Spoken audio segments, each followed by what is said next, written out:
Moi! Tämä on koulutehtäviä. Älä katso, jos et ole merkkä. Me kertomme, miten tehdä hyvä videoblogi. Muista olla itse varma. Älä lue jostain paperista suoraan kuin se olisi valmiiksi koneella kirjoitettu. Niin. Ja se on tärkeä... Editoida se. Se on tärkeä editoida se video hyvin. Ja puhu hyvin. No, mitä muut?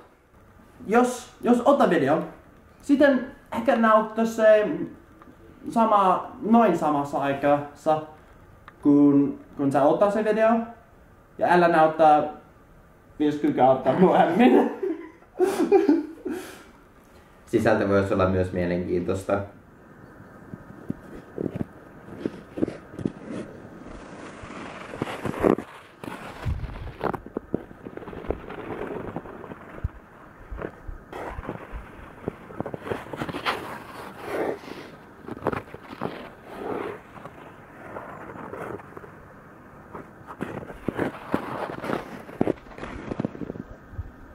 Me mennään kaupaan ja ostamaan limpparia.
Hyvin meni!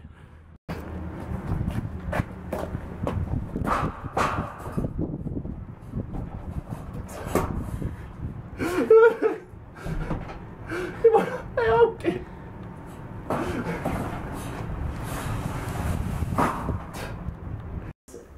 Millainen vlogi ei pitäisi olla?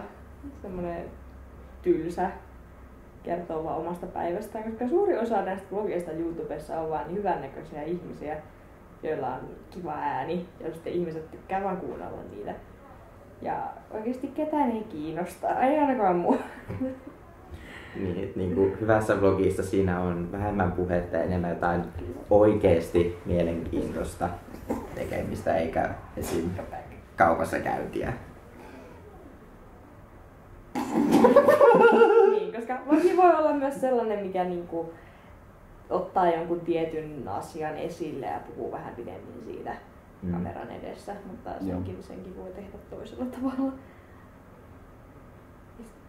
Minä en ole vlogien asiakaskunta, katsojakunta. En minäkään. En mä jaksa katsoa vlogeja, ne on ihan liian tylsiä. En minäkään, mutta joskus mun serkku meni vuoren päällä. Se on joskus hauskaa, kun hän hyppää trampoliinilla vuoren päällä. En tiedä. Mutta vlog ei ihan.